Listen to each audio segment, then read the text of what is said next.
طيب يا مستر، هل العرب كان ليهم دور مع مصر؟ هقول لك طبعا ليهم 3 ادوار. ليهم دعم مالي وعسكري وسياسي. الدعم المالي والعسكري ان الدول العربيه بدات ان هي تدي فلوس واسلحه لمصر، ومن اشهر الدول دي السعوديه والجزائر. طبعا في ليبيا، تونس، المغرب، دول كتير بدات ان هي كانت بتساعد مصر وسوريا في الحرب. نيجي بعد كده على ثالث انواع من الدعم، وهو الدعم السياسي.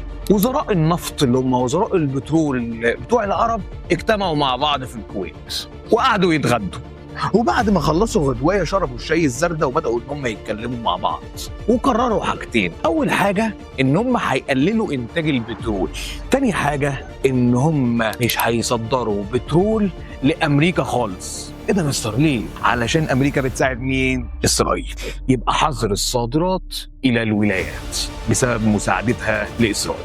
نيجي بعد كده نتكلم عن دعم الولايات لاسرائيل. اول حاجه الدعم العسكري.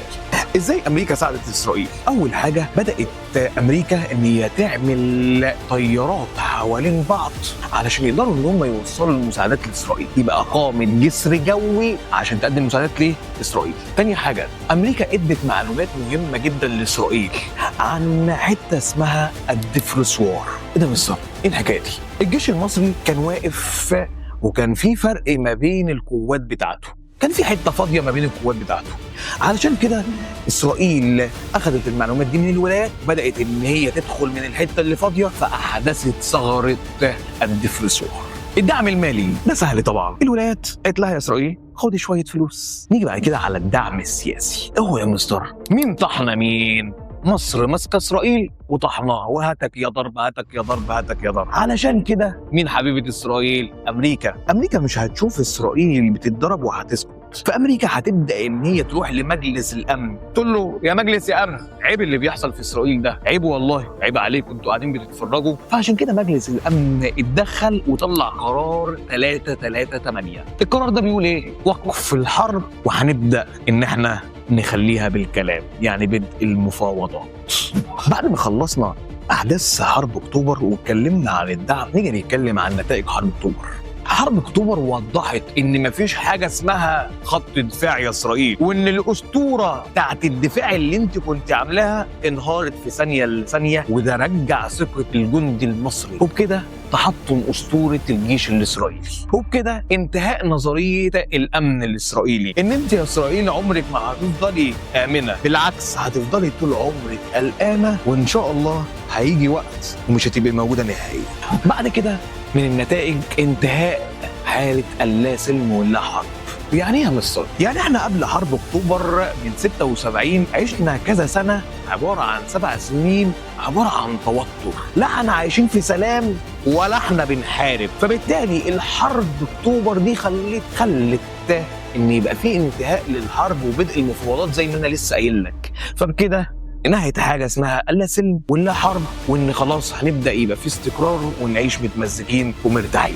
كمان من النتائج ان الحرب دي بينت ان البترول اللي استخدموه العرب كان ليه دور كبير، وان هو كان سلاح في حرب اكتوبر، وان هو اثر وكان ليه تغيير كبير في انتصار الحرب. كتير من المصريين كان ليهم دور في حرب اكتوبر، وكتير منهم كان ليهم بطولات كبيره، وطبعا مش هنقدر ان احنا نوفيهم حقوقهم ونقدر نتكلم عليهم كلهم، فهنتكلم عن بعض الشخصيات. اول واحد المشير احمد اسماعيل. المشير احمد اسماعيل كان وزير الحربيه وبعد كده بقى قائد الجيش، قائد القوات المسلحه. مين يا مستر المشير احمد اسماعيل؟ بكل اختصار هو اللي قاد الحرب، زائد ان هو حط خطه الخداع. ايه يا مستر خطه الخداع دي؟ ان احنا كنا مبينين لاسرائيل في الحته دي ان احنا مش بنستعد، وان احنا بنستعد في حته تانية خالص. فاللي قاد خطه الخداع هو المشير احمد اسماعيل. زي يا مستر تعال اقولها لك بس هي مش عليك في الورقه. كان في جنود مصريين يلبسوا الشورت وينزلوا البحر، جنود مصريين تاني ماسكين قصب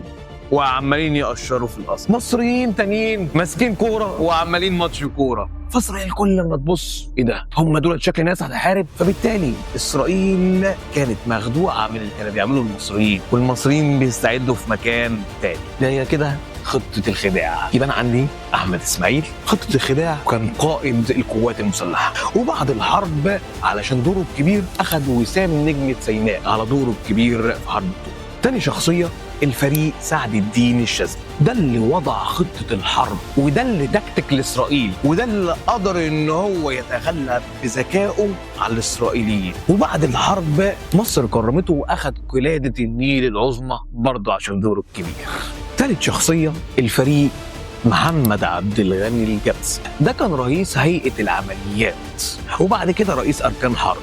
المهم ده عمل يا مستر في الحرب، ده اللي قال يلا. ايه ده يا مستر ازاي؟ ده اللي حط الوقت بتاع هجوم القوات المصريه. ودول كانت 3 شخصيات: مشير احمد اسماعيل قائد الحرب وخطه خداع، سعد الدين الشاذلي حط الخطه بتاعت الحرب، محمد عبد الغني الجمسي هو اللي حط توقيت الحرب. طبعا جزء من الشخصيات العظيمة اللي كان ليها دور كبير. وطبعا ما نقدرش ننسى كتير من الشهداء المصريين سواء كانوا شباب او رجال او اطفال اللي راحوا في حرب اكتوبر، ونبدأ ان احنا نقرا لهم الفاتحة. وبكده نكون خلصنا حكاية حرب اكتوبر، ونتقابل في حكاية تانية. سلام.